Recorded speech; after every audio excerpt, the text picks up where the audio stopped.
I'm Bridget. I'm Brooke. And we're Cooks Like Us.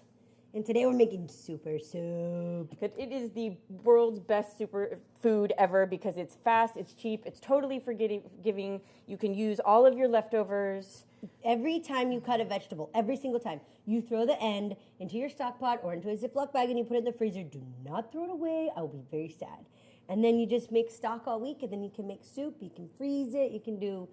Oh, it's so good. We love our soup. And this is actually what brought Brooke and I together. That's very true. Yeah, this was our very first cooking recipe. Yeah. So it's a very special day that we bring you our super soup. Yes. All right, let's go. If you're another mama or a meal-making man, a saute Sally or a Peter Pan, we could make it easy just as well make a fuss. We are simply cooks like us. We're going to start with our stock. So you use all the veggies that you've been saving this whole week and month and year, and then you pour water over them, and you add a bay leaf, some whole peppercorns, some garlic powder. I like to add whole peppercorns because it adds a little loveliness to the stock. I love cumin. She doesn't like it, but we're mixing in the middle. So. And we're poultry seasoning it up because I think that just adds a great deal. So then you put that on the stove. And it comes out looking like... Oh, this is the pot mush. of mush. Yeah, you know when everything is all the same color, then it's done.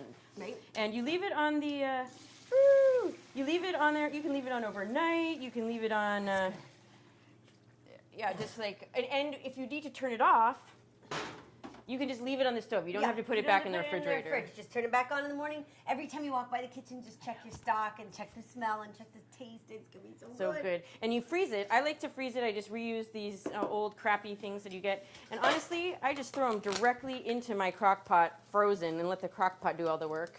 And I think I'm ruining this one.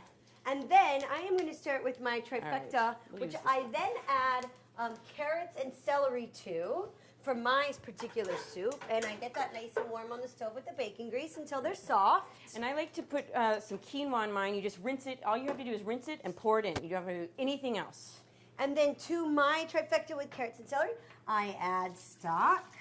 Look at that color. That's some gorgeous stuff. Yes, it is. And I have my trifecta, and I usually put ground meat in there, or whatever meat I have around the house, you know? Yeah. Soup is the most forgiving food you can make. Yes. If you really royally screw it up, you just add a ton more water and fix it. I also add leftover wild rice, and this is leftover chicken, and my carrots and celery are already in there. And then I get...